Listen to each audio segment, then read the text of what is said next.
The voice of street fighting is back. The whisper in your girl's ear. The yearning in your baby mama's bed sheets.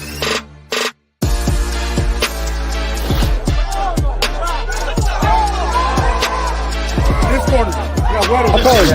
You taller than me, aren't you? I'm 6'3". 6'3", 200 pounds right now. Yeah, I'm only 6 foot, so you got 3 inches of height on me. I'm probably longer than you by 3 inches, so it evens out. Boom! Defeated!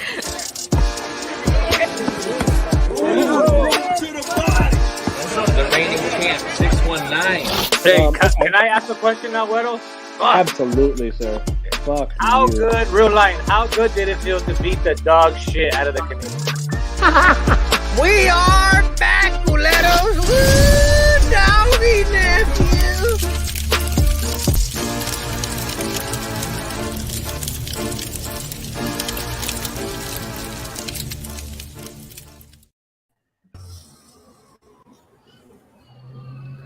Gentlemen, how y'all doing? What's up, fam? What is up with y'all? As you can see, Nothing it's much. not Wero down Shit, there. living life. Yeah, that is not Wero. Did we replace Wero Right. 619? Nah, we ain't replacing. He's been MIA, There man. ain't no replacing Wedo. You just got. We'll call this one 619 and a couple of black guys. That's what this one's gonna be. Pretty much, huh? Yeah, we wanted to make sure we had someone from Arizona representing. So we brought on Prince, Kate. See you in the house. I'm How you 5 doing, minutes man? down the road. Right around the corner. 5 minutes down the road. It's pretty much like having Wedo here. I'm doing well, man. Living life, doing my thing, getting in the pro wrestling scene. You know me, living life. Just backflip. Tell us a little bit about it. Landed my first backflip like a fucking god. Oh my! I went up. Yeah, that you know how backflips work. That's how that happened. But nah, man. Finally got a call back from one of these wrestling organizations out here, AWF, which is Arizona Wrestling Federation, and it's pretty much gonna be the same TV channel as they show the high school football games on out here, and you know every Saturday night. But I have to go through the month-long training program and kind of stick it out. It's like back in the day there was a wrestling show called like Too Tough or Tough to Go or some shit like that. It's kind of like that. They kind of go by that. You got to get through the month first, and then they'll start talking about storylines and stuff. So just cracking through the door. Okay, are you nervous going into this? Nah, man, I'm ready. I landed my first backflip, and now I'm like, okay, I can do it off a rope now. As long as I can do it on the floor, I feel safe. Is there a finishing move that you got set up? Yeah, I got the Twitch splash, man. So it's pretty much, if you know wrestling move, it's the frog splash, but there's a 360 and an elbow drop at the end. So I jump, I frog splash while doing a 360, and I land elbow on the back, opposite elbow on them.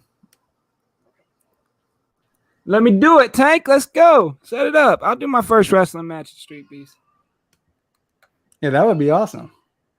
Yeah, I think you use the Shinigami wrestling match would be nice. I've been trying to get Shinny to break into the scene. But anyway, let's not talk about me the whole time. Real deal, Neil. You know how it goes. But let's get into the show because we got some OGs here today, man. We got OGs here, and I'm excited to talk to them. Yeah, absolutely. We got the one and only Beast. But before we bring on Beast, I think it's important to give some context here, right? I'm always a person who just kind of gives context. I think it's important for folks who are tuning in for the very first time. If this is your first time tuning in, make sure you like and subscribe to the channel. Get future content from Heart in the Fight. We're constantly doing a bunch of different things, from profiles to promos to live stream events. And so you don't want to miss out. So please do that. However, all right, now that you're done with that, you know, when we first, about a year ago, you know, Heart in the Fight, we had all these big heavyweights. And that was before we did any of the invasions happen. Right. And so there was all this speculation on who was the best heavyweight out there. And so Heart in the Fight, we coordinated, we put together a program, a show where we brought in a couple folks and we kind of did our top 5. And we kind of went through all the heavyweights, through all the branches, and had a debate. We also, 619 was one of the panelists. And so we were able to look at, well, what are the qualities? How are we judging? What are the qualifications to get in someone's top 5? And then once everyone, announced their top 5, we debated it. And so with that, I just wanted to kind of show what the top 5 was a year ago. And I think it's important to note this happened a year ago. I don't know why, folks. Like we posted the light heavyweight one the other day, and people were like, "How can you not mention this person?" This person said, "I was like, look at the date. I said this happened a year ago. The landscape has changed, y'all." Yeah. And so here's where folks landed a year ago. So if we take off the comment for a second, Cornflake in there. You got Shinigami, Big Smile. Pony Boy, Beast. Now, I've been a Pony Boy. What's up with Pony Boy? Beast till this day, I still say is the most dominant on this list. I'm not gonna lie to you. Not gonna lie. Just watching his Street Beefs fights, seeing what he's done in the gym. I believe I've watched him even coach a couple people up from Street Beefs. He has a knowledge of the game that's more advanced than everybody else. Yeah, we should have brought you on the segment. We had 619, we had the Canadian, we had Gash, who I think was really helpful with bringing a lot of the scrapyard fighters into the conversation. You're right. I think now, looking at hindsight, when you really look at the people who are still around, you go, okay, yeah, I can see why Beast should be number 1. When I look at that list, I'm like, Beast should be number 1. Well, if we're talking about fighting, the number one thing about fighting is hit, not get hit, and don't have holes in your game. And when you're looking at Beast, he could wrestle, he could strike. He don't got much holes in his game, and that power is fucking power. Okay, so he's a whole different story. I put him up against any heavyweight in Street Beefs. That's including what's his name? I forget his name. The guy from Scrapyard that likes to talk so much. Terrifier. Fattifier. Yeah. Fattifier. Yeah. Fattifier. Big Daddy Fat Stack. Yeah, that guy. Yeah, I think Beast would run through him too. Hey, he's gonna flame you in the comments. So just know he's gonna try to, but here's the thing: he's 8'4" of me, so he probably thinks just like me. You know what I mean? Right. And so I thought it was important, right, to have that conversation initially. Of course, we got some drawback. Soon as we posted that, we had that event. The next day, it went everyone was upset. Some folks were upset. Some people agreed. People felt like we were being unfair. We were being biased. And so it was a firestorm that we had to kind of pull, had to flame down a little bit. But man, it was going for a couple of days where people were just kind of upset with the list and felt like, other people weren't considered. But I think that's the case for every single time. They got to keep in mind that it was just starting up a year ago. A year ago, Heart in the Fight was just getting on its feet. We were just getting stuff started. Plus that list wasn't divided. It was boxing and everything put together. I think it would be different if it was just strictly MMA or boxing. It would have been different. But we've seen all these guys. Beast would have made both lists, both MMA, kickboxing, and boxing. He would make all three. You know what I mean? If we were to divide them up. And let's not lie. A year ago, a couple of these guys are on that list purely off the fans they have, not off of their fight skill. Because there's a couple heavyweights out there that are pure killers that just don't collect the fans. Yeah, and so I think now we have a better idea of who would reign supreme if we were to do another top 5 list. I think we have a better idea. Especially as you said, right? I think a lot of new fighters are coming onto the scene. They weren't fully tested. So there was tons of different hype. And so I think now we have a better idea of who will be in the top 5. And so tune in. I think we actually might have a show where we bring in a bunch of fighters to assess their peers and really identify the top 5. But before we get into that, let's actually bring on Beast to have that conversation to see what he's at. Yeah. Big old Beast, how you doing, my man? How you doing? Christmas, man. What's up? Man, the myth, the legend, the Beast. Yo, I like that hat right there, man. Is that custom made? Yeah, something like that. Yeah. Oh, you see how he coming? Dope, man. You gotta let people know he an OG out here. Now, mandatory. So where you been, man? Where you been? I know you were active for a long time, and then all of a sudden it's like you've kind of disappeared for a bit. Well, real quick, since you asked where I've been, you know what I'm saying? It's something like love belts, love medals. That's where I've been. I bet you took some time off. After I won the belt in the boxing, I didn't really see nobody else really was making any noise and stuff, and I didn't see no reason to keep coming out there that's fighting this anybody. I'm real picky. I'm old school, so I'm real big with the level of competition I want to fight. I don't want to just fight a person because he weigh around the same weight as me and he breathing. Like that it defeat the purpose. Because I beat him, comments gonna tear me up. Only reason you beat him because he don't got any fights. They don't know people backgrounds or their criteria. You know what I'm saying? So back in my head, I was going to sit back and just compete. And like I said, around the time when I was doing it with Streetbeefs, COVID shut everything down. So once everything opened back up, I feel the need to kind of, you know, go ahead and spread out a little bit and see what's going on elsewhere and see if I can dominate the same way. So now, seeing the new talent that we do have in Streetbeefs and a couple of these guys that are louder mouths, I'm not going to name any names by his name, Terrifier, you know, like Terrifier. Now, does that intrigue you to come back to Streetbeefs and kick somebody's head off? When I first seen Terrifier fight, I didn't think nothing about him. Like, Terrifier. However you want to pronounce him. I'm just trying to say respectful, but hey, I ain't knocking. That's between your joint. But when I first seen him fight, it's just that he wouldn't sell like weight loss stuff. He would tell you to eat more because he loves being fat. He's a Terrifier. You know what I mean? There you go. Yeah, so Terrifier and Prince KT have been going back and forth. All right, I'm gonna stay in my lane on that one though, KT. That's y'all joint. But when I first seen him fight, before I even knew who he was, I'm like, oh, he's just a big guy, you know, he hit hard. You like he make a lot of noise or whatever. But that was it.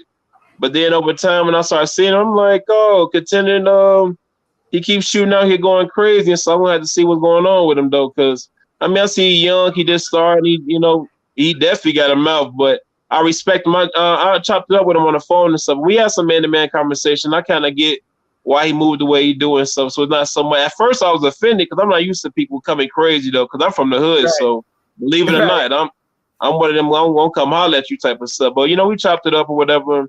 I kind of see that. I mean, he turns into WWE because he calling everybody out like I'm the best in this that. Hey, he tried. Wrong. He's Brock Lesnar of the Streetbeefs for sure. I definitely agree with that. I definitely agree. That's what I'm gonna call.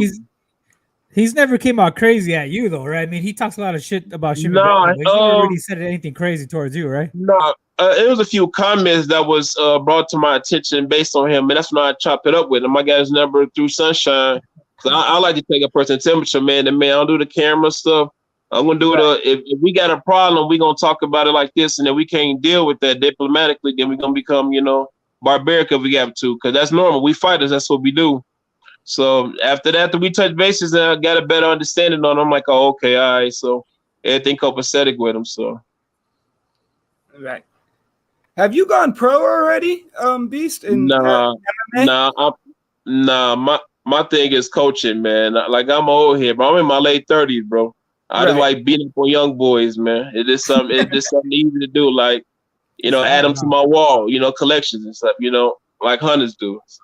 Hey, how's the coaching going for you? You feeling good? Man, that mug good. I mean, that's my thing. Putting into most of the young fighters and stuff. Seeing them living their dreams, whether it's better discipline, becoming more fit, winning the tournament, being a champion, winning the fight, becoming better men. That's more my protocol. Right. That's fucking neat. I love it. Yeah, and I know that you've been doing some Emmy fights as well, right? Yeah. As you see in the little collection, I had over 36 competition in under 2 years. And only lost 2, where one of them I really did lose. Almost got my knee torn off. And the second one, they kind of robbed me, but all the rest of them sweeps, so. Yeah, and it seems like one of your entrance is pretty interesting. I don't know if you do it for every single entrance, but you have like the Baby Shark song you turn on. Yeah, I had to go crazy. See, That's how you know how much fun that I have with this. I did a fight and somewhere else in Virginia. I did the same intro. I had a bunch of kids coming out and everything because I feel as though every fighter got their own content where they want to come out super strong, go crazy. I'll kill you, music, punk rock, all that good stuff. But when you change the ambiance, you come out with something that kind of vibe. You vibe with the kids, the parents gonna love you. Now I got the whole crowd on my side. So people call me Baby Shark, Daddy Shark. I'm Beast. I'm all these nicknames. So I can't lose. But me being an outsider, my goal is from a psychology level, I got to at least like push to the crowd as much as I can, though. So I get them on point with everything. We got it. So it's gonna be an honest fight. So that was more my outlook. I did a few fights like that actually. That's smart as hell. That is smart.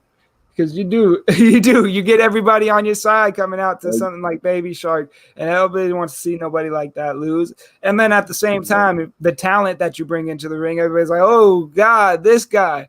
Yeah, that's smart. That's smart. I like that. Yeah, and not only do you play the song, but you also bring on children to help you walk you to the cage. I don't know if that was just one time, but I remember looking at it. I was like, "Oh, that's an interesting walkout." Yeah, that was the first time actually. I did the Baby Shark at least about 3 times, but that was the first big stage where I was able to grab kids because I was partaking with some kids about Baby Shark, and they're like, "Can we come out?" I'm like, "Yeah, bring as many people as y'all want." I never even met them literally. As soon as I got to the event, the whole tournament, I chopped up with the kids. They brought everybody. I'm like, "We finna go crazy." So I'm like, I know I'm gonna win regardless, and it's not even from my ego, just because I know how much work I put. I want it better than a lot of fighters that's out there, so it's not really.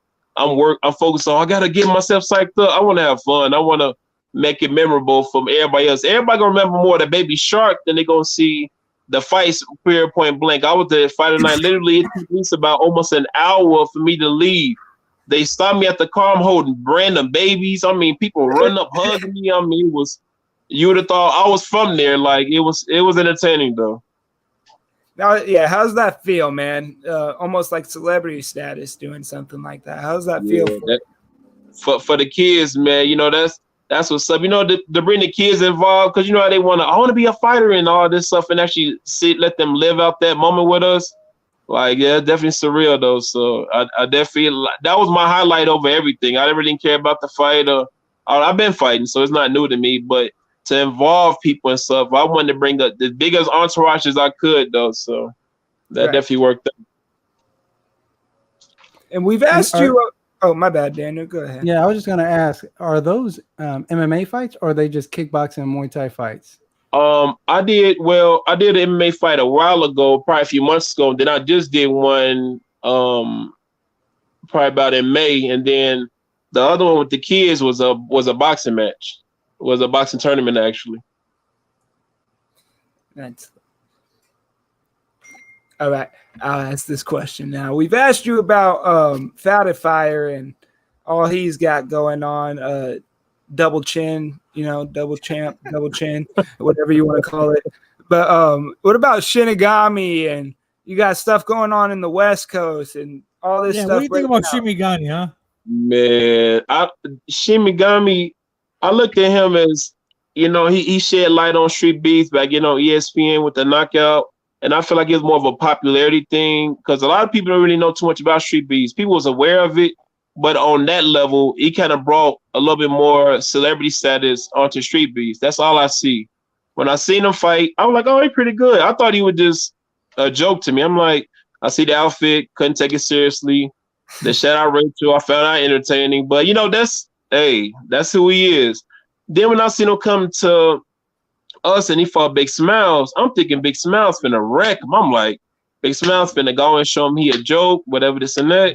And to see how competitive the fight was, he actually got my respect that day.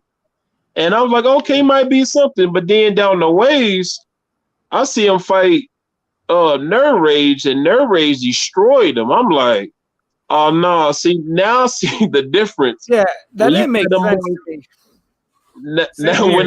That didn't make sense because he had such a good fight with Big Smile, and then Nerd Rage takes him out. Nerd Rage terrorized him.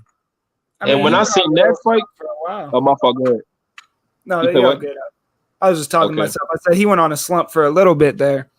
He started getting, literally crushing. When I see Nerve Rage, was definitely a solid fighter. Like, he got a resume. Like, he actually fight for real. So I seen a different, like, okay, the style is different, the competition, but maybe he'll get a better look down the way. Then I seen him fight Nate, and Nate crucified him. I'm like, he just picked up from where Nerve Rage left off of. So I'm like, he need to stop fighting. And I hear him talking, somebody, I guess he was having a conversation with Wero and 619 about turning pro or something. And Wero kept it real. I respect Wero more than I respect Wero and 619 just because how unapologetic they are with their outlook. They like literally asked him, why are you trying to turn pro with your age? You're not really finna get too much of a buzz. And Shinigami says some random stuff about where he just trying to get some money out of this and all that good stuff. And it made sense, but it's still the fact that he's not disciplined on his weight, first and foremost. His training style, he get taken down, he can't get up. So to be in MMA, you already know that's a big thing. And if you can't wrestle, you gotta know how to defend.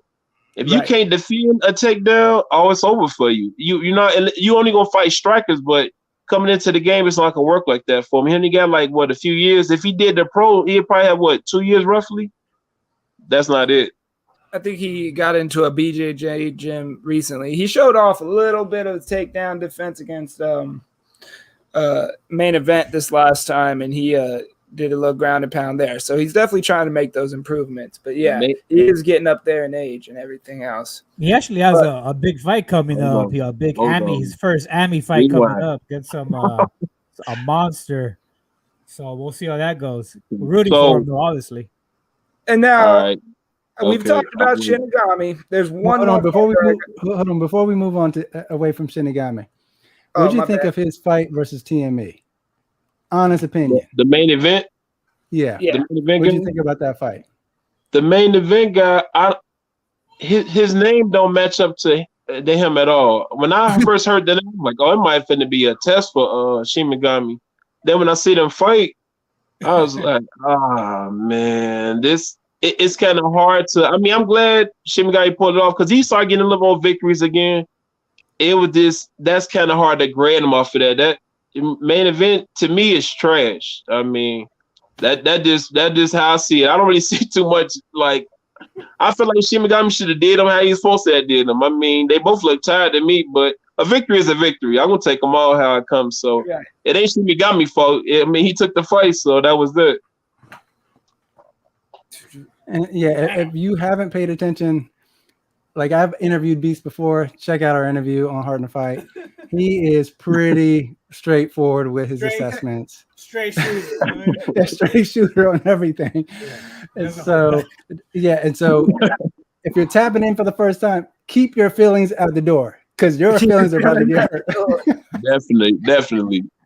We bought that where I'm from, so that's the norm. Like, if you can't handle it, like, we'd rather give you the ugly truth versus a pretty lie. Because everybody, I notice some people that come on these shows or this interviews period, they be trying to, pacify each other or modify them. I say, it was a good fight. No, it wasn't. You can't be telling people this type of stuff. And it's irritating when you tell people, it was a good fight, or they went to war. No, they didn't. Both of them I'm just speaking in general, as far as fighters period. Both fighters be exhausted, have training, not really commit to what they're supposed to be doing. And it's really like a joke when you see them and they fight and you're like, he gonna be the next. No, he's not. Then they go on to these sanctioned events and then they get exposed. Cause now it's like you find a guy who really lived this life. They're really trained 2 to 4 hours a day. They're really on this condition. They're really eating right. And you can tell then when they lose, the first thing when they pull up in these comments, sorry fans, sorry, I'm sorry. You need to say sorry to yourself. You put yourself out there and you know you wasn't committed to it. And now you got embarrassed. And then once you get embarrassed, you want everybody to have a pity party for you. Ain't nobody's invited. Like, that's over with. Invited. Facts. Shit. With that being said, we have somebody that just went pro. I'm not even gonna lie. Nasty Native. He's another guy I wanted to ask you about. He just went pro in MMA, obviously, and didn't go well for him. But he's a nasty fighter out here in the yard. Would you ever see a boxing match with Nasty Native in the future? That's a skilled fighter. Yeah, I already somebody doing kickboxing, so I rather want as much contact as I can with him. So I'll do a boxing or kickboxing with him, but I feel like kickboxing be a lot more limbs on the line and stuff for him. But Nate, I respect Nate. I just feel as though I feel like he jumped out too fast, and not saying because of his last fight, because he actually a respectable fighter. I respect his style, his craft. He's not a trash talker. He actually got some. You can tell he got a background of some form of fighting, whether it was boxing or whatever. But right, his hands are nasty. I think he just got caught in his last fight. It wasn't. Yeah, he was. Yeah, that's why I'm not judging off his last fight, because I've seen a lot of great fighters that shot out there too soon and they get clipped. I mean, that's part of the game, though. So I'm not judging that last fight and call him trash. I actually respect Nate, but I'll give him a shot. When Nate called me out, like respectfully, I think when we had the invasion. And I offered to fight him, and but I decided I was gonna do a Muay Thai match. But at the time, he told me no. Whatever reason. Well, I think he want to do an MMA fight. So I'm like, all right, whatever. But this is what bothered me about Nate. Maybe a month or so later, he did a kickboxing match, what I asked for, and he fought another individual. And I guess he threw up or his blood pressure, whatever happened. Oh, you fight this guy in a title fight, but then decline me. That's what kind of baffled me a little bit. But whatever. I mean, that's the only big fight that was missing from that invasion was you versus Nate. Man, that would have been crazy. Yeah, boxing or kickboxing would have been nuts. Yeah, and I accepted it because I was looking forward to it, but it didn't happen. So he had other prior engagements somewhere else. But it was the same type of sport. The same type of discipline that I asked for, and he chose somebody else down the way. But that's that. Hey, Sunshine just said you plan on being at the boxing mixer, right? Saturday. Man, I'm gonna be at work. I'm not. See, when Nate, I heard about this. Nate shooting out here. Yeah, I don't. Nate's gonna be there. Yeah. The needle don't move like that down this way, man. I'm not a thirsty individual, but Nate, come in, let me break my neck and burn. I don't care. This is I look at it. If Nate, when Nate had the time and I shot out there, we both had an understanding of me coming out there. I'm like, cool. But then he said no at the invasion. I'm like, that was a big hype. Everybody was fighting. Then now it's like a last minute thing. Like what? 4 days and prior to this, it got informed me. Oh yeah, Nate coming out here. I'm like, okay. I don't. Yeah. I don't know. Like I don't need to have to show my accolades again to show that like I got other things involved in my life. Like me and Nate down the way, we'll get our shot. I feel like you need to focus on the individual that KT gave him a modified nickname for because he fighting him at the end of this year, right? I mean end of this month, right? Or something like that. Yeah, Terrifier. Yeah, well, I think they're still trying to set it up. It might be for August. Just say his name, Beast. It's all good. Now. You can call him by his name. Oh yeah, I'm not gonna call him by his name because I don't do that. So I don't like name calling on my end though, because whoever it is, whoever say some stuff about me in general, I'm gonna get your number first because I have a man-to-man with you. I'm gonna do the camera. If Terrifier ever come up to me, all I'm gonna do is turn around and greet him to my liposurgeon, and then as soon as he gets to my weight, we can talk. As soon as he gets to my weight, we can talk. Hey, what's crazy is Terrifier used to be shredded, man. Or he can just he can just meet me in hell. Yeah, he looked like he left high school and got to the back of the McDonald's cook line and he was eating on burgers. That's exactly what his life was like. I guarantee you. Oh. I guarantee you. Big massive fat sack. So who do you think wins between Nasty Native and Terrifier in a kickboxing match? Skill-wise, I feel Native pull it off. Realistically, I feel like Terrifier got a puncher's chance though, because he's kind of, to me, I think of him. I think of him as like as far as in the Street Beast version of a Deontay Wilder. Like he just strong. I mean, he a solid wrestler, but by kickboxing, that's you take away like his strength though. So I don't really know how that's gonna turn out. I feel like if he get a shot off Nate, I'm gonna see how quick Nate can respond to it. But if Nate can keep his distance off of him and is hitting him with a whole bunch of angles, that's gonna be that though. But I feel like Nate will pour that off though. But if Nate gets slept, because if it go decision, Nate gonna win. But if he go off of if it finishes Terrifier probably pull that off. Terrifier got some mad power on him. I can give him that. He got mad Yeah, power. he definitely like he definitely like he hit hard. Like if that's what I say. That's why I look at him as the Deontay Wilder. Like, but then he give me that Ricardo Mayorga, like, cause he drink beer and stuff, so it's even more entertaining. Like, I drink, I fight, I'm gonna try to crush you up in there. So, I mean, he live up to his name, cause I mean, I'm looking at some of the fights, I'm like, he just crushing. I'm like, man, they just got this man on a whole nother scale though. But I mean, props to him though, cause he putting in work, so it's kind of hard to kind of discredit him so much. Looking at the comment. So if it were an MMA match, how would you assess that? If it was an MMA match, if Nate can't stop his takedown, it's gonna be a short night. If Nate couldn't stop his takedown and Terrifier comes straight out, it'd be a long night of just laying there. But yeah, it would be a fight for Terrifier. Yeah, that'll be a lot more. I feel like it'd be more competitive because then Terrifier can actually use where his strength at. His strength is wrestling. Like he let that be known. Period. Oh, I'm a wrestler. I'm a grappler. I'm this, and he gonna use that first and foremost. He ain't gonna waste no time with Nate because he know Nate has better stand up than he do. So, hey, Fattifier, Jay got him. Almost knocked you out. Yeah, Jay. I rather that went into a striking mode. I was surprised. Because he actually talked to me about the fight before it happened. I was like, "Ooh, Jay Gotham is a problem." Like, for anybody. Yeah. But man, Terrifier is just so big. Fattifier, exactly. Yeah, he's just big. I'm seeing his comment and it's making me mad. Terrifier, you love telling people they won't say nothing to your face. You ain't that scary, man. I smack people. That's what I do. I wouldn't have to say anything. I just smack people. There would be no words at this point. It's 5 minutes. Terrifier to come to the West I'm Coast. Rick James. I'm Rick James, bitch. Clock. That's all you would get from me. You know, you would write. I wouldn't say anything to your face. My hand would. Yeah. I'm a real nigga. Don't try me. Hey. And so, Beast, let me ask you this then. If I know Terrifier and Shinigami have been going back and forth, what would you? Yeah, how would you assess it? Who you got in that one? Who you got in that one? He gonna make a mink out of Shinigami, bro. I mean, y'all know the reality. Everybody on here, if anybody believe, thank you. Y'all facial expressions so to know. Nah, he'll make a mink out of him, bro. The stand-up advantage too. Shinigami or Terrifier? Who has better stand-up? Shinigami, he's more of a point fighter. And I feel like when he try to do them little chops on Terrifier, I wouldn't want to see that fight.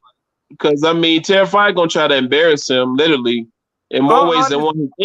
Huh? Yeah. All honest truth, Shinigami's not strong enough for that fight. He's not. The main event had his back against the cage.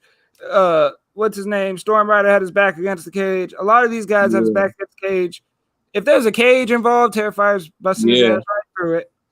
The only thing you can do with Terrifier is smack him and run. Okay? Let me tell you that right now. Okay? That's all you got to do. The Jorge Masvidal technique. Hit that nigga and run. He's just too damn big. Okay, he ain't meant to be fighting. He meant to be in the WWE with me. All right, and so let me ask you this, right? Because there's this comment, right, that says that Shinigami has horrible striking. I think a lot of it has to come with his karate background, a lot of kind of the point fighting system that he's used to. Yeah. If you are his coach and you're trying to train him into an MMA fighter, what would you get? What kind of advice would you give him? We will have 3 to 6 months, nothing but grappling. Because that's his biggest thing that he need to work on. When he lose his fights, when he came in here for the invasion. I mean, when he fought what's the name for the invasion? I forgot his name. It was more the grappling, the striking fight. Yes, and it's like when somebody put pressure on him, it's like he melt. It's like he need to get used to that, getting off of that, like fighting up through that adversity. It's like he kind of shell up. Cause like I said, used to the distance. You give him distance, he can do his thing. But as soon as you put pressure on him real quick, he shell up. I don't know why he turned away, and I'm like, this ain't the guy. he don't want to hear it. Into a beach chair and just folds. That's pretty shitty. much, you're trying to say. He turn away because he don't stare nothing in the face. He don't want to hear. He be out there getting fucking smack, bang, bang, bang. Right. Yeah, I think a lot of it has to do with karate because if you see in their matches, in their point striking matches, like they're able to walk away. Like after they do their strikes, they're able to reset, walk away, and so I think he's used to resetting. Like when he misses the shot. Yeah, and which just he doesn't work for him. He trained with Phil though. He trained with fucking Diesel, bro. Diesel, that was a killer. Yeah, I just noticed little Diesel has little Mac as his profile picture. That's awesome. Trains with Phil though.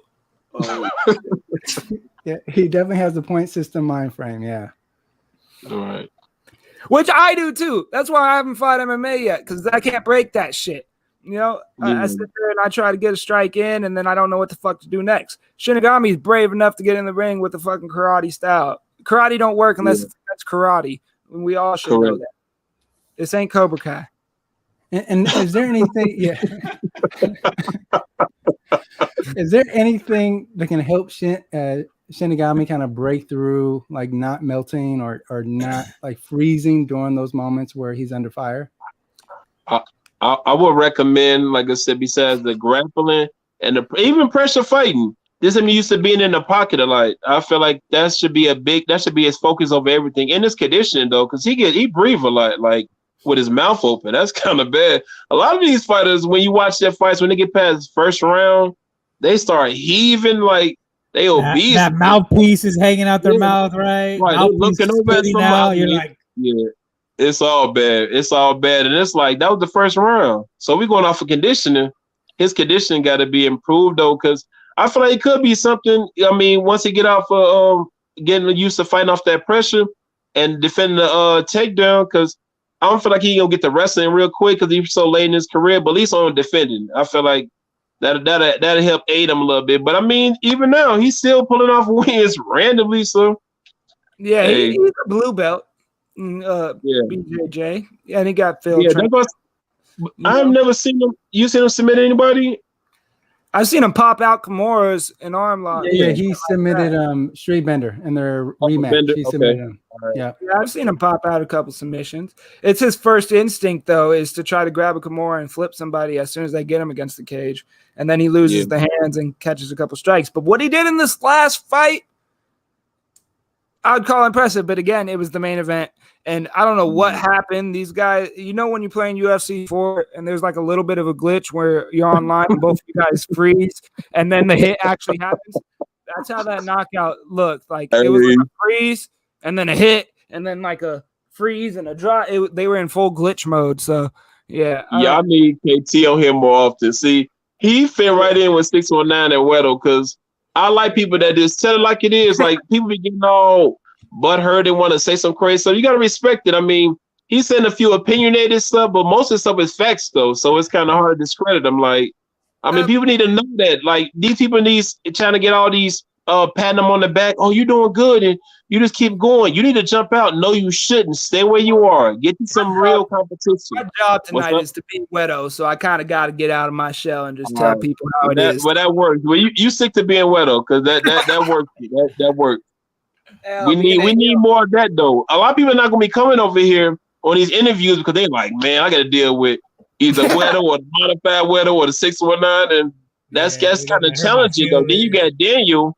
He's gonna have that cognitive conversation with you, so you're really gonna feel ostracized. Like I don't know, because you can't when you fighting, your life is on the line. You know what I'm saying? And for the ones that got family, you know, fathers, sons, to people, you know, all this stuff, and you jumping out here playing this on the simple fact of, oh yeah, I just want to get some shine. You're gonna literally make some hospital rich off of the bills they're gonna be paying off of you because that's it. Like you around here jumping out and you taking some of these fights, and Streetbeefs is a stepping stone, you know, to get more, promotion if you want to get a buzz going, all the good stuff. Then you start getting these sanction fights. Now that's when these are the people you're really gonna be dealing with. And now it's gonna really, you can separate the fat from the lean in that. And that's what a lot of people be skipping out doing it. But if you do sanction stuff, and this is why I did it after COVID opened up. I'm like, all right, let me jump out here because I'm hearing a little noise and these other little competitions. Let me see where I'm at when there, because Should be forgive you that sense like, oh, I'm finna be a monster, I'm finna crush. Then your first fight gets slept in 30 seconds, and you're like, what happened?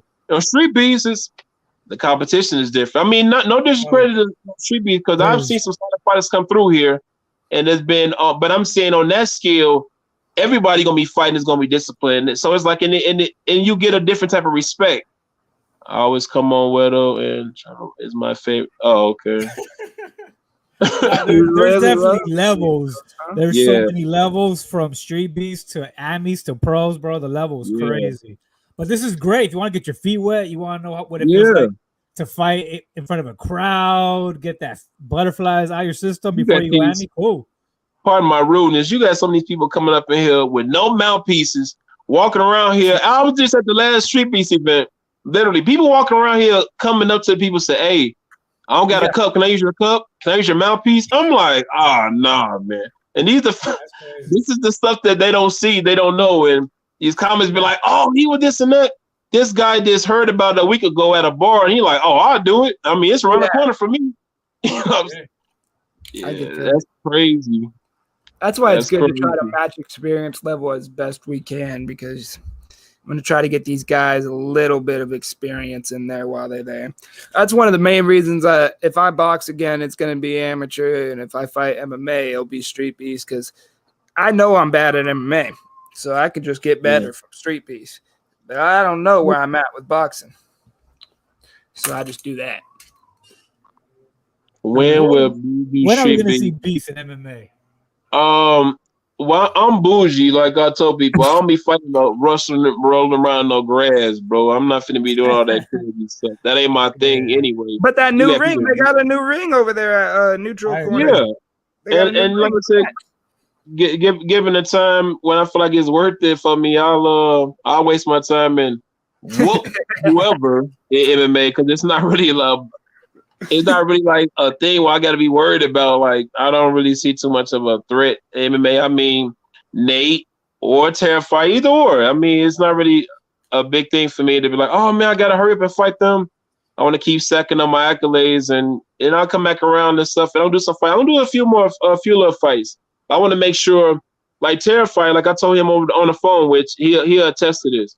I want him to get some more fights, because I want to be like one of those, like how Venom Blacc and Showtime thing was, because it was like a more anticipated. They got, immaculate record between both of the two, and it's like, and it's seeing a lot more respected. Where, cause I don't want to see no stuff where they're gonna say, because Terrifier only been doing this for under a year. Like, he only been this, all around. I mean, he got wrestling, but as far as competing, like under a year. So he got a good buzz going. But I want to see him get some more fights. I want to see him get challenged though, for me to really see where he at, like all the way through. Then when I see like, oh, okay, up the part, even if I just hypothetically speaking, he beat Nate, I still want to see a little bit more, because that's how I am though. I feel like I'm the end game for him or Nate. I'm be seeing the fights is like, oh, it's cool and this and that. Like I said, I did 36 competition under 2 years though. So, and that's playtime, and once again, I have no coach at all. I haven't had a coach since 2011. So this is off knowledge from back in the days. I'm just coming over here as recreation, bro. Like, I'm not in here hoping for the best. I keep up with my training every now and then. But if you see my snack cabinet, you'll be like, he doing this and still doing and accumulating all of that. It is crazy, but it's a mentality though. It's like when you get that poise and you understand the systematic way of how to indulge yourself in the fight and how to push a pace and know when to step up and when to step down and control it a little more. A lot of fighters, like when we was going over the top 5 heavyweights before, like KTU said, more of a popularity. It wasn't off of the criteria or the style of the fighter, because you really went off a skill set. A lot of them is kind of like, they like, some of them 60-40, some of them 70-30, but that's that. They had a hype about Cornflake. We put a poll up about me fighting Cornflake. When I went to his event, I told him I was going to fight. He's like, yeah, we'll do it somewhere when it's nice. All right, whatever. They got nice. I hit him up. I called him. Hey, Flake, what's going on? Oh, man. It was everything else but to fight me.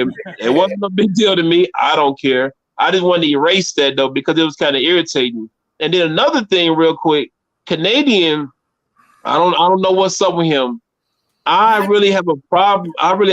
With him. Like, I think we wouldn't even have a fight. In the boxing, because The teddy bear. He has a thing. Got problems. He brings up Nate so much, and I get it. He a human jockstrap to Nasty Nate. That's great. I respect Nate too, but I'm not finna be under there. I'm not finna be doing all that. And he like, oh, Beast have a problem. He's scared of Nate. Why am I scared of Nate? I mean, I don't. Nate, he bleed just like I do. Well, I have no reason to be scared of him. I mean, I don't have nothing bad to say about him. But Canadians have these little. We have a beef fight because I know he got a few more times. So, like personally, I from watching with Real Lion, from watching with Gorilla, watching with 619. You definitely don't get no room. And then what Viking just did to you, I don't know what he was a soccer bopper moment like that. This is no, you don't have no room to this. You know what I'm saying? Bring up me pertaining to whatever you feel about Nate because you respect him or maybe y'all friends. That's all fine and dandy though. But you can't be throwing certain stuff out here the wrong way though. Because once again, I'm a different breed though. Like we see each other. And all that street beats, that's out the window, though. Like, I'm a man before anything. And I'm telling everybody here, and when I have a problem with you, I'm going to touch base with you. We're going to see what's wrong. We'll check that temperature. If you think it's not where you need to be, though, is all she wrote afterwards, though, because that's how I rock, though. He smacked people, in other words. And so let's actually get, so if there were matches, all right, so say if you fought Nasty Native, how do you think that goes? Nasty Nate and who? You. Terrifier? Me and Nate.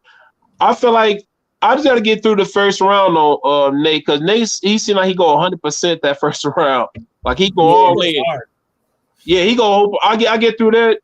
He gonna go there. I feel like his win gonna dwindle down though, and I feel like he just gonna be surviving though. Yeah, and that's when he gonna become a meal though. He gonna become a lunch. I mean, I feel like Nate will give me a competitive fight that first round. And I feel like he'll do a little bit on the second round, though. But Nate has this confidence about himself where he drop his hands down, his chin will be up so high because he like, you can't hit me, because he got that smooth, calm, cool, and collective, though. And you can't play like that in there, and then your chin gets exposed. Yeah. I respect it too, but I'll be nervous, though, because with the heavyweights, though, it's like we hit different, though. And then when you had kicks and knees, it's like that's a different animal right there. Yeah, that's true. That's what I got to think about whenever it comes to these heavyweight fights. They're nukes in your guys' hands at all times. Like at all times, you don't even got to throw it hard. It's the weight behind it.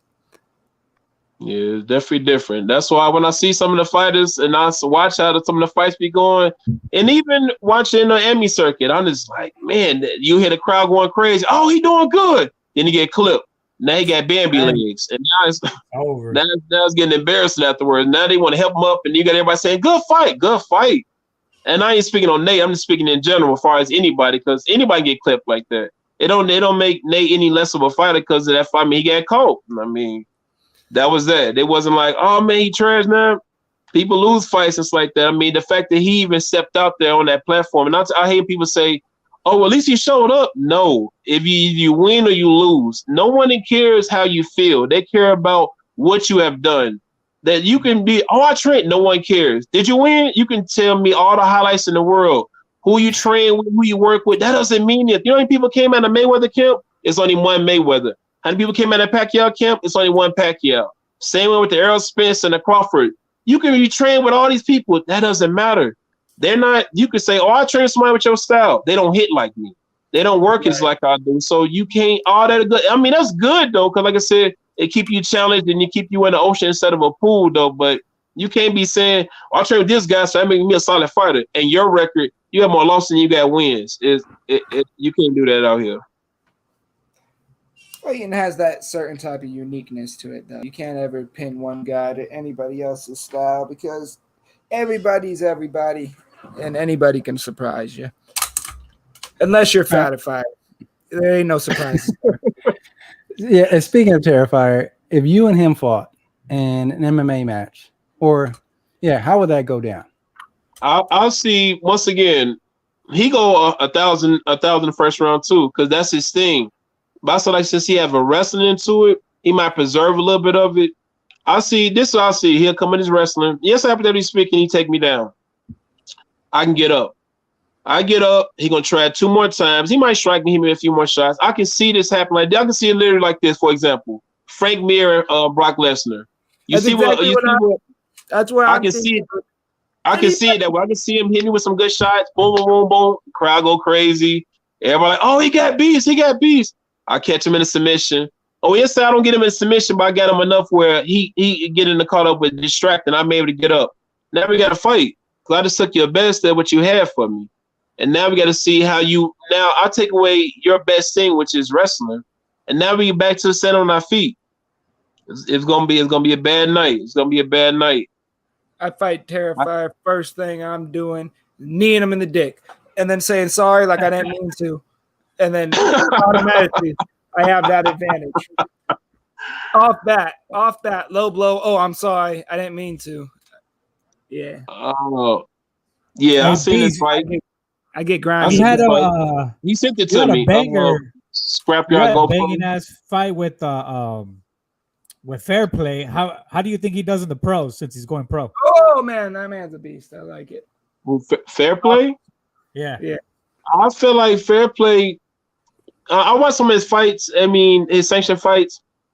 He still got that. You could tell you need a more of a coach to like tighten up more of his game, though. I don't feel like he should turn pro yet. I feel as though he should have a few more fights just to get more well-rounded with some of his style. I feel like he got the grit. He got the grit. He got the conditioning, but it's the technique though that's gonna make the difference. I don't want him to take too many shots, and everybody just know him as a tough fighter though, because he have the experience to definitely elevate and actually be something.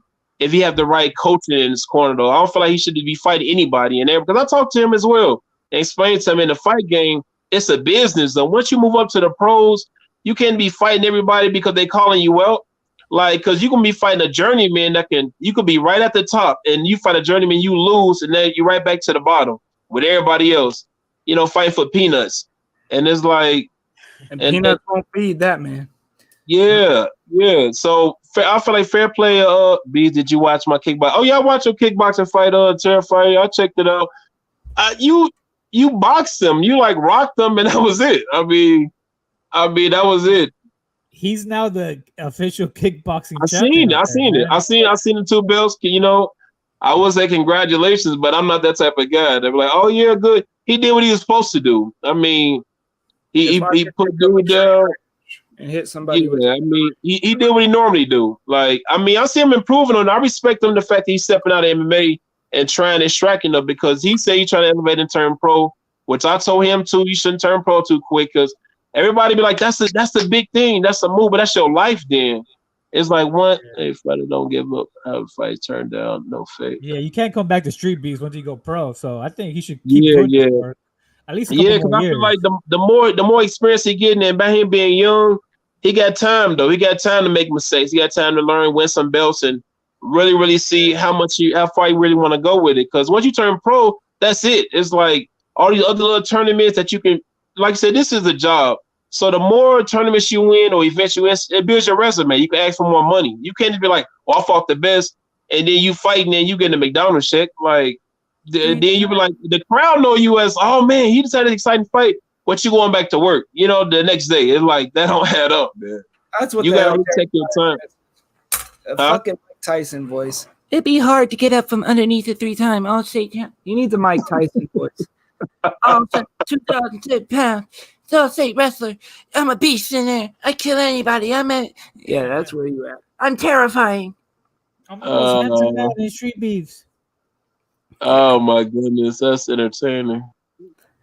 Terrifier always has a nuclear option though. That's a good day right there. He could be a pro wrestler. Yeah, that's good enough years, because that's 4 years from now. That's good. Yeah, he'll be having enough fights in between, back and forth though. And like I said, when he sent me his video of his sanctioned MMA fight, once again, he did what he was supposed to do, and like I said, that's respect to it. He's not. And it's funny because I'm 237, 233 right now. So even if I would, for anybody, like if they too big, I'll make them cut weight, and if they want to, I'm not finna fight them, because once again, I'm not a people pleaser. Oh man, you want to fight me, and how much you weigh? It's go on. Like once the kickboxing and the MMA get involved, different set of rules. So I got to make sure everything got to be evenly set. Like regardless, the 3-time wrestling, that doesn't matter to me. The power, that doesn't bother me. Like I said, I mean, I don't have to show the accolades again. I mean, that was some everybody from from the top to the bottom. It's like that, all from both sides of the land, though. So I mean, that don't matter to me. Once again, I just show up. I do a little training, work, train, and I'll shoot up to these events, and then come through and sweep them with a Baby Shark theme. Like that's light work, man. He said that's light work. Yeah. And so, say you had to fight Shinigami. How does that go down? I wouldn't want to fight Shinigami because once again, I'm not forgetting no credit. I'll get credit for fighting Terrifier because of who he is, and I fight Shinigami. My people gonna be like, "Why you fight that boy?" Because this is gonna be one of them. He already Nerd or Rage already exposed him. I'm not gonna be the first one to beat him, so it's not gonna be a big deal because I beat him is gonna be Nerd Rage beat him quicker, or Nate destroyed even more. You know, it's gonna be something against that. So I wouldn't even entertain the thought. I'll let him just keep doing this thing because I will hope he stay away from Terrifier, and I hope he don't fight nobody else that got aggressive type of style. He need to fight a few beginners though, because he got the skill. He just got to build up that confidence though, and understand what to do when he get in them deep waters and don't drown out there. He needs the dog in him. He ain't got no dog in him. Nah, he don't. Nah, he kind of curled up in the fetal position a lot. That's too much. Brutal. 619. You and Wero, from what a lot of y'all watch our interviews, I'm like, good. Y'all some sound, and Wero be going the worst. I mean, you go in too, but Wero, like, he go for the jugular every time, and I'm like, I respect it though, because I mean, he called me straight up and down. Yeah, I mean, that's the beauty of the podcast, right? It's to just be straight shooting, you know, not the fancy foot around thing. Just hey. And they need to know that these fighters need to. When I talk to every time I go to these events, Streetbeefs or anywhere else, I try to talk to people. Not that saying because I'm the big brother, and I've been doing it for a while. It is to some effect of it. I understand the pros and cons, and we don't have a lot of influences. And I'm saying this about Venom Blacc, the Showtime, the Fair Plays, even Terrifiers.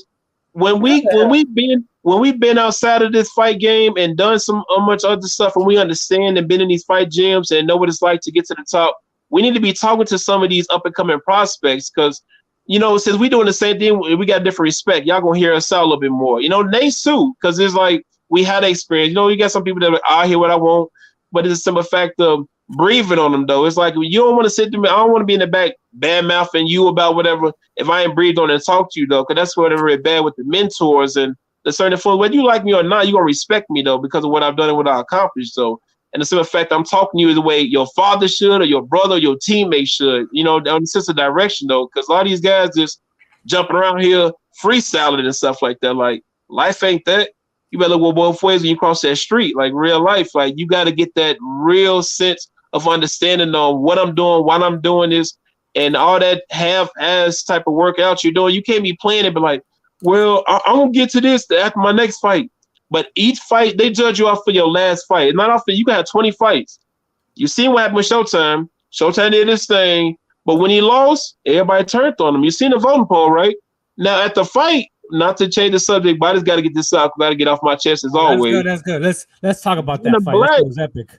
When we watched, I'm there for the fight. Oh, you were there live. I'm talking big shit like everybody else about Venom Blacc. I'm like, oh, he didn't show up. Oh, he dunking again. Oh, this is embarrassing. I told Venom Blacc this, and he'll tell you that as well. Once again, whatever I say to somebody on here, I'll say to your face. On some respect, I'm just that type of guy. I pulled up on Venom Blacc.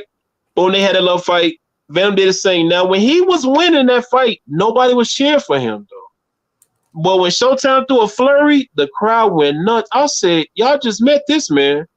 Yeah, but I'm like, see, this is how fickle-minded the crowd is, though. And then I see on the polls, first they had it close, and then they had it as a landslide. I told Venom Blacc, I said, man, I'm finna clown you, not because of not fighting this, for how late it took. He took about like 5-6 hours to show up. Showtime was there since like 11. That's the Venom. That's the Venom special. He did that to 619 too. Yeah. I promise. He did that to me too. I heard, but I went. I didn't really entertain too much of that. I already know too much was going on with that. I found out after the fact, but it bothered me because I told him I'm like, bro, I was talking about you like everybody else, but I was talking about the fact that how long it took you. But I'm like, a lot of these people that claim like your friend, once again, everybody smiled and matched their handshake. And it showed in that event. I'm looking around the whole crowd. I'm like, damn, it's that.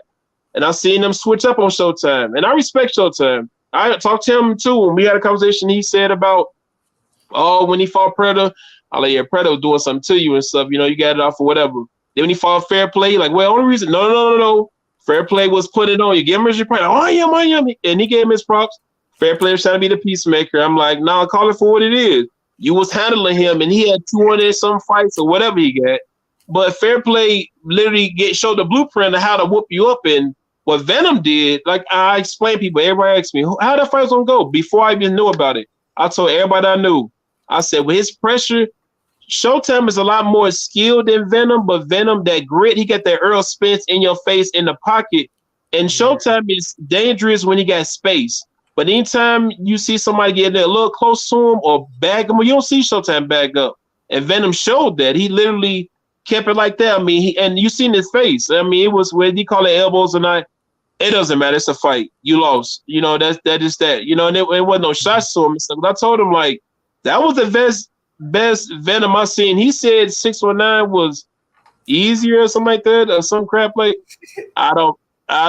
When y'all fought, I see more hugging than anything. I don't know if it was more 619 or Venom. Y'all was clashing a lot. It was a lot more clinching. Yeah, with y'all. We're both pressure fighters. So it was a whole bunch of headbutting. Yeah, so it was a lot.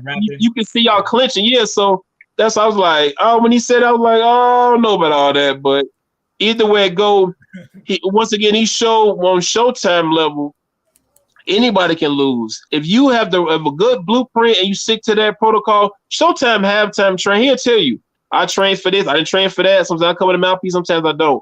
And that was your fault. No one cares. Once again, no one cares what happened led up to this fight. You know what we seen? You lost. You know, and that was that. So it wanted us to be said. I mean, good point. Good point, because before leading up to the fight, you saw Showtime. I mean, he was traveling. He was posting all these pics and him kind of out. And so I was shocked to see all those posts leading up to the fight. Even the week to the fight, I was like, man, is he even training? And then every time I spoke to Venom Blacc, he told me he was training. And I was like, okay, well, hopefully I think it was clear. It was clear when you saw the fight. Yeah, Venom takes this shit serious. You know, he has a boxing coach with him. His boxing coach was giving him good advice during the whole fight. If you were listening to his coach the whole time, you know. Yeah, it definitely was a big. I think Showtime really thought it was going to be an easy fight. A lot of people thought Showtime was going to just school him and I'll box him. Cause Showtime for the 619. Showtime's skill. So when you got a lot of skill, he probably feel like I don't got to work that hard for Venom. And once again, that's what's wrong with certain fighters. When they get to the top of the mountain, it's kind of like they're not as hungry as that dog at the bottom. You know, it's kind of like Showtime. He did this. He accomplished this. He went to a whole bunch of other places. He got all these fights. So he probably felt like, who is Venom Blacc to me? Like, I'm this. Like, I feel that way, but yet I would take Terrifier just as serious as I would take Nate. I wouldn't just be like, I'm going to have train for. I don't care if I step in a ring, a cage, whatever. I'm finna be at 100%. Literally, my past few fights, I've been fighting with injuries though. But once again, I'll make no excuse though. I'm going to perform regardless. So I'm not going to be like, all I got to do is work on this. I'm going to train as if I'm fighting for a world championship, whether it's Nate or Terrifier. And the fact that Showtime had more that he got that ego, like, I can party. I've been partying and I've been working through my fights. Like Fair Play, the only one that really exposed that. But he did some training with Fair Play. But he said he got sick or I don't know. I don't care. This is what I went off of. What we seen. Same way when he fought Venom. Like I said, he was throwing them shots, but since Venom is so much in the pocket with that tight defense and them hooks, he just had to watch them for them hooks, and that's when he throw hooks and uppercuts and hard flurries to the body. He was catching those on his elbows. Yeah, and that was it. And that's all like, ooh, those hooks coming. I thought the fight was gonna. I figured the fight was gonna be the first 2 rounds. I figured Showtime was gonna probably hit him with them flurries the first 2 rounds, and Venom was gonna catch up in the later rounds. I wasn't expecting the beginning to look as dominant. Well, I said, hold on, this might be a landslide, but It definitely was a fight though. Like I said, and it made sense though because with Showtime, I think he was like 10-0, and Venom was like 11-0 and stuff. So it's like that was a highly anticipated based on their records. And so same with 619 when he came over, because I mean he's the first one we ain't seen in nowhere that called him out. I'm like, who is this dude? I mean, I respect y'all for that because I'm like, you jumped in the camera, I mean, and talked your shit. I said, all right, 619. I respect y'all for that because you don't see that too much. And you know, like even Terrifier, he got his way about it, but you don't really hear that too much of somebody calling somebody out and really backing up what they do. You know, you see people that talk, but you be like, what is he doing calling out somebody? He need to go home and get a life, get a job, and wash some windows or whatever. Because some of these guys don't live up to the hype. You know, they got these people that be like, oh, he the man, but it's like, not really. His competition is just trash though. So anybody looking like a phenomenal fighter, if I'm fighting somebody who punch with their head down, or they had their guards real open, this and that, like, you know, that we finna play a patty cake or something, of course I'll be dominant. It's not really nothing to be excited about. But when you got the few people that can really perform and really put in that work, regardless whether they fight a solid fighter or a trash fighter, you got to respect that. Mm-hmm. Hey, Beast, about when we were having the Venom Blacc versus Showtime kind of hype, we brought them on the show, right? So we had Venom Blacc on, we had Showtime on, we had 619 on, we had a number of people on. And so we were having the discussion between those two fights. And then at one point I asked Showtime, I said, look, would you ever consider a fight against 619? And he laughed. And he said, I'll run through him in the first round, easy. And he laughed again, and he said, no disrespect. Not after you said that. It's all disrespect now. Yeah, exactly. Whoa. He said it's so cool too. Like, I'll run through one round, man. Yeah, he didn't really give much thought to it. He was just like, yeah, it would be easy. Man. And so what is your assessment of that fight? I don't see it. 619 ain't no easy person to beat. I mean, besides Venom, who has beat 619? Nobody. Okay, I was waiting for anybody else to jump in. Just checking. So once again, 619 ain't no easy person to break. Like I mean, even though he have trained, because he another one that have trained, smoking as he doing right now. Usually have his bottle, you know, all that good stuff. So, but the simple fact that people cannot seem to like decode him. Like Venom Blacc was the only one. So I don't see Showtime. I feel as though he got pressure fighting too, 619 as well.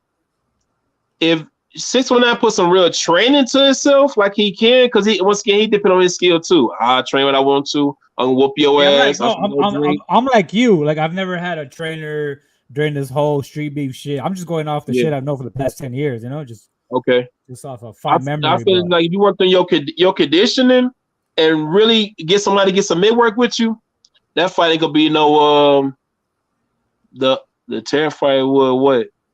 Fight 619. Terrifier would. Oh no, no, that's a big game. How much you weigh, 619? Like 210. Oh yeah.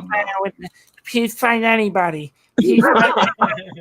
Oh, I told Terrifier I would box him any day, even if he has 80 box. pounds on Okay, me. that'd be cool. That'd be something to see. That'd be entertaining. Yeah, watch y'all. Okay, a boxing match. Okay. I thought somebody like I'm like nah. Yeah, but I'm like you. I'm not doing MMA. I'm not trying to get thrown around dirt and grass and some. I don't like they be bleeding all over there. They don't. Nah, I'm not finna be. I'm okay. You know what the number one thing that goes through my head is when I hear Terrifier and he says his 3 state championships and all that. Think about what happened to college. Why didn't you go to the Olympic trial? Like you only. I know a lot of people that were state champions, but like you're a 270-pound state champion. I'm pretty sure there's not many 270-pound people off the fucking couch. That's easy. Gym. Terrified discovered the big box from Taco Bell. It's like a wrestling promo. It's like a Kurt Angle wrestling promo. Like I was an All-American. I was a Olympic gold medalist. I wrestled with a broken neck. But a log. Like, you know what I mean? Like I'm a 3-time state champion. You're not even a collegiate level wrestler, then, are you? You were just Oh. Yes. I respect, and I agree on that because one thing, and that's why I do my best to not bring. How many state championships do you have? Because I decided to join the military. I got 3 in football, Florence High School. Ooh. I played football. I didn't fight till after I did my street shit. Because I decided to join the military. Oh, so you did the Bobby Lashley route. Oh my goodness! Hey, KT a savage, man. I see you, bro. Hey, but even Bobby Lashley joined the military after trying out for the Olympic trials. You ain't even try, my guy. There must be levels to this shit that you know about and that you don't want to expose. You know there's levels to this wrestling shit, and you're not top. You're not top level. You're just strong, my nigga. That's all you is. You pick niggas up and slam them. That's all you do. Keep him, hey Daniel, keep KT in rotation, man. Cause I like this energy though, cause it seems like he's speaking sense. So that's why I do my best not to bring up fighters. Cause when you hear fighters, and I'm speaking about Terrifier, what is anybody else? When they say, "Oh, they're like me," oh, I got a box background, I did this. No one cares. You know what we care about? The accolades I just showed you, and what I'm doing when you see me on YouTube or wherever. Cause that's all that matters, though. No one cares about. I've been at Showtime. What, he had over 100-some fights. He just lost. I mean, that's that. I mean, he was running through everybody. He fought Fair Play on a BLK. You see how that fight looked. And Fair Play don't have no experience in boxing. You know what I'm saying? So this is the stuff that we talk about, like apples and oranges. What we doing? Like there's David versus Goliath. Let's set it up. Yeah, because Street Beefs, the OG branch is now doing David and Goliath matches where they have. Oh yeah, I heard. Yeah, versus a small opponent. That's crazy, man. I want to see how that turns out. So this will tell you who would win against Nasty Native and Terrifier right here. I'm top level for Street Beefs. That's cool. Nasty Native was a top level collegiate wrestler. Nasty Native right now, top level amateur MMA fighter. Top level, you're top level for Street Beefs, but that don't say shit about your fight technique. That's all I'm saying, Terrifier. Yes, it's terrifying to fight a strong person, but Nasty Native would weave the fuck out of you. His head would be all over the place. If you catch him, you're lucky as shit. And then if he takes you down on the floor, I'm pretty sure if you hit your back, your fat mumbling ass ain't getting up from shit. You were hitting that fucking floor and moving. All right. So wrestling and jiu-jitsu are two different things. MMA and wrestling are two different things. If you were telling me I'm going to the WWE, I'll be the best WWE wrestler. I'm a 3-time state champion. I slam people. I got highlights like that. Yeah. Cool, you'll be the next Brock, Terrifier. I fucking going for you. But you're telling me you're gonna beat Nasty Native in an MMA fight. You're telling me you're gonna beat Beast in an MMA fight. You're telling me you're top level for Street Beefs. Yeah. You don't have to talk anymore, Terrifier. Shut your big, fat, mumbling ass up. I'm the best in the world. I'm Terrifier. I'm terrifying. The only thing that terrifies anything in this world is when you walk downstairs to your mama's kitchen for breakfast in the morning, she says, shit, I made that. That's what the fuck is Terrifier. Get the fuck out of here talking to me. Let's go, KT. Hey, you just earned the fan off of that, bro. Oh, my goodness. Yo. And also, KT has his own podcast, so make sure. I definitely want to keep up with him, bro. I mean, this him alone. Check out the smoke. Yeah, the smoke. It was not a top level college wrestler. But he wasn't only a high school wrestler. He wasn't.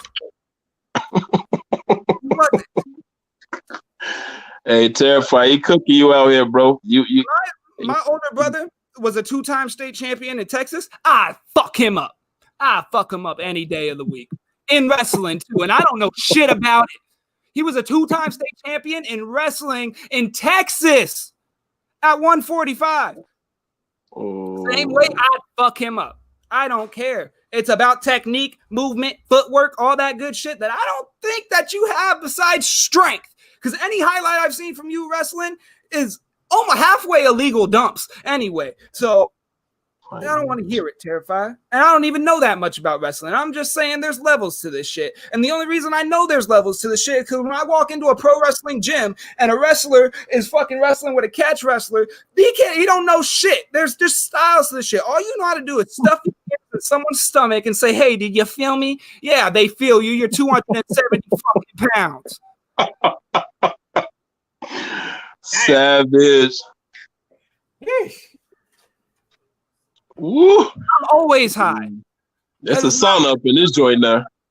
When KT talks spicy, he turns it up a notch. It's the same shit that gets me mad about Khabib and like I'm the GOAT, I'm the greatest of all time.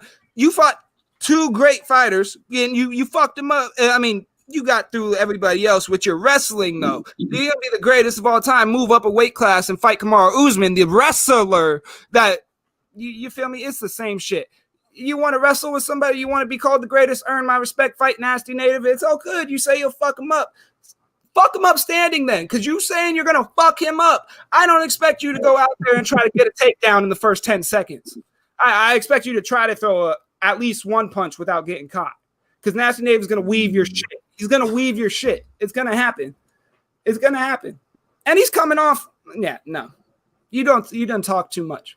And Free Smoke would kick your dick off too. That man out there will kick you in the stomach so many times you don't even know what's going on. The only advantage you have on the people you're talking shit to is that you're bigger than a fucking wall, and if you went like this, they disappear. That's the only advantage you got. I have one loss in Street Beefs, my guy. One loss. One. And that was my fight off the street. And so folks are probably witnessing this back and forth and they don't realize, here's some of the context, right? So earlier this week, there's already been some back and forth between some of the fighters from Scrapyard and the West Coast branch. And it's actually been going on for months, but just know that this is built up. So this isn't just happening because of one comment or just the conversation today. This has been built up. And I think it's all week. They've been talking. I talk too much. I feel KT because that's how I am. I mean, off camera. So I don't like nobody talking no crazy stuff because I'm back in my head. I'm like, I'm from that place too. So when I hear people get to shooting all crazy, I'm like, hold on, what we doing? And once I see like we take it there, we're gonna leave it there. We're gonna be up from here, like period point blank. So that's why when you just explain, they've been clashing back and forth. It makes sense though. I'm like, man, he's fried up, boy. I'm tired of hearing his mouth. If they would let a Street Beefs Hell in a Cell match happen, I'd do it. And I swear to you, I'd win. That has to happen, though. That has to happen. My goodness. This energy right here, yeah. A lot of people want to come up in here with KT, boy, because if KT know your stats or there's no inkling of your background, it's over with. Forget about it. And you can say because he gonna out talk you. I mean, West. You're not gonna out talk KT. It ain't gonna happen. It ain't gonna happen. I always win the first round. That is hilarious. But facts, though, he does. My goodness. Good. All right. Great. So, all right. Listen, I don't even know where we even going from here. Yeah, exactly. Yeah. And so just help us sort this all out, right? And so we'll close with this. So we have these top heavyweights, and so you included. So there's you, there's Terrifier, there's Shinigami, and I'm trying to think, is there another champion? Oh yeah, and Nasty Native. So if you were to do them in order, with the best with number one all the way down, how would you rank them? I would, as far as that fight against, or as far as this rankings alone, or just ranking alone. Just ranking alone. Ranking, I'll put Nate to be number one. Nate to be number one as far as solid fighters that I've seen enough of, and inside and outside of Street Beefs. I'll put Nate first. Of course, I'll put Terrifier second. Shinigami had to be at the bottom. I wouldn't put him anywhere else. He don't have that. Yeah, I'll put him at the bottom.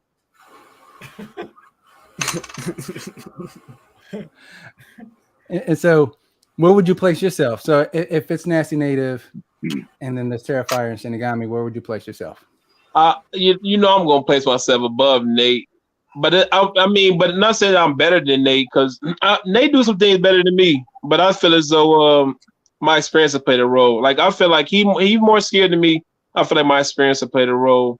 With Terrifier, you know, he's a better wrestler than me and this and that. But with them jiu-jitsu tournaments I got them winning, I mean and I went against some high level grapplers, so I'm not really worried about all that, you know, because he got the background of the wrestling and stuff, and he's strong. Like I said, I couldn't say he wouldn't slam me, but I doubt he better keep me on the ground though, and I doubt it'd be one of those bam bam. I can take a hit, so I'm not really worried about all that good stuff.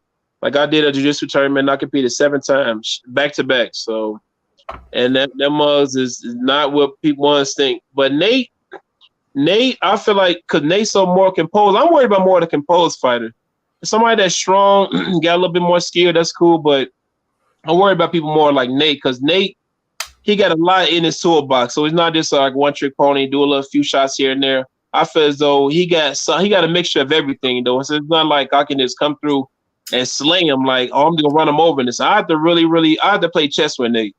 I have to play to fight him. I have to really play chess with Nate. So when him and Terrifier fight, whenever they fight, I really better see this as far as what are improvements that he made, or what some of the same flaws that he made. Because we all got mistakes that we make though, but can somebody else capitalize on it? Because it can be like, I could be like, oh, all Nate do is this, but if I can't stop it, it don't matter. Same thing about Terrifier.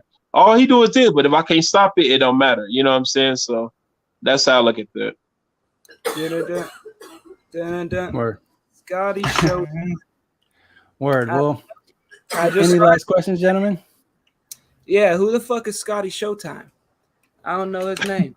Is he from Scrapyard? He's Scrapyard fighter. Scrapyard. Oh, okay. Yeah. He had a beef fight with Viking Warrior. I mean, he's a dog, and so he goes in the scrap. Yeah, he fought Dre No Doctor, and he just put the paws on him. I'll box you. You want me to box in my weight class? Y'all don't understand this. Y'all must just be tuning in from Scrapyard. Hi, I'm KT. I fight anybody and I talk to whoever the fuck I want to talk to. All right, y'all talking about McGregor effect around Street Beefs? This motherfucker right here, I'm the nigga that called my shot on the 145 division and ain't lost since. Yeah, I'm KT. All right, no. Check me. Check who I am. Just check it.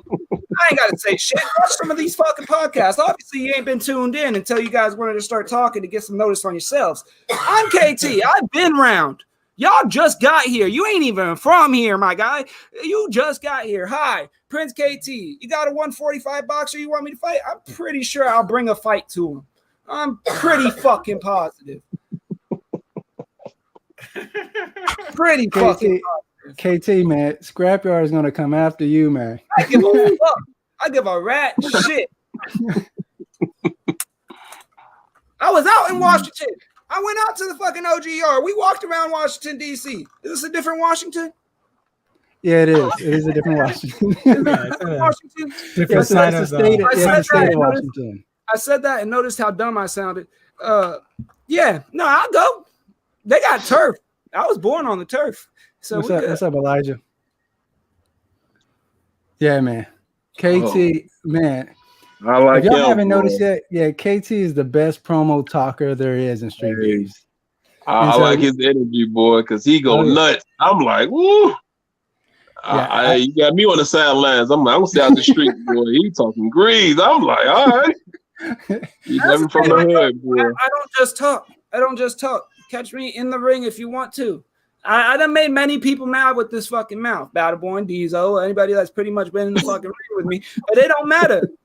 I bet you at the end of it, they shaking my hand saying, damn. Because damn, that's all I got for you. Damn. That's what I bring to the fucking ring. It's a damn fact.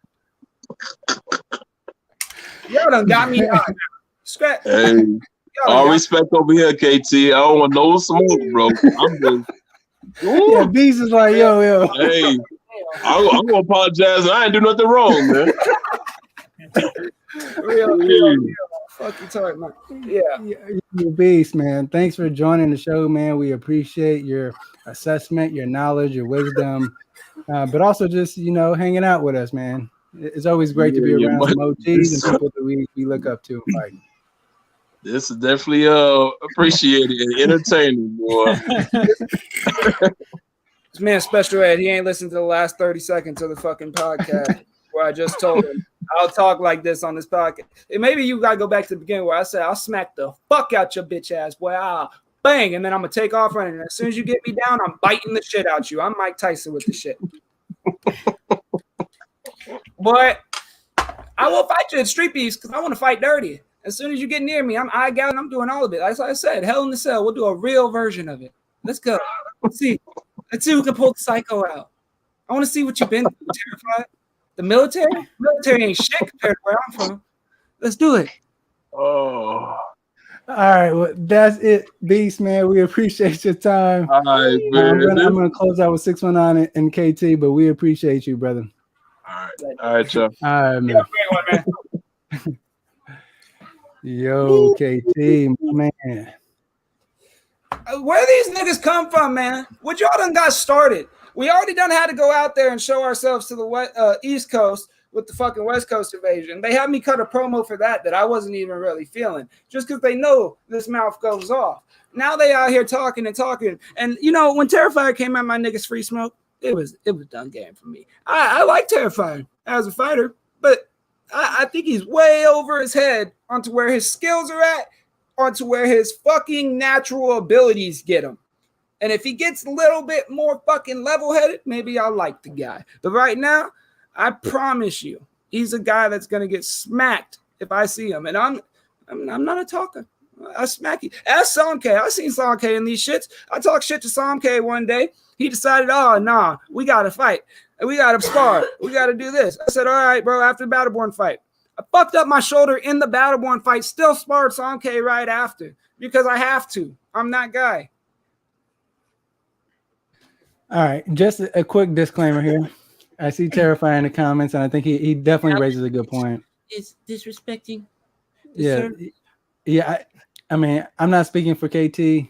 I certainly don't think he is disrespecting. I got two brothers in the army. I ain't disrespecting the service. I'm saying the service ain't your little PTs and basic training and went to the military and came back to fight for Street Beefs. That's not the service, man. That's basic training. I got two brothers that went through basic training. They want to take me because I'm fucking crazy ass in basic training. I ain't disrespecting nothing. I know what y'all go through. I'm saying it ain't what half the shit I've been through. So let's do it. Word.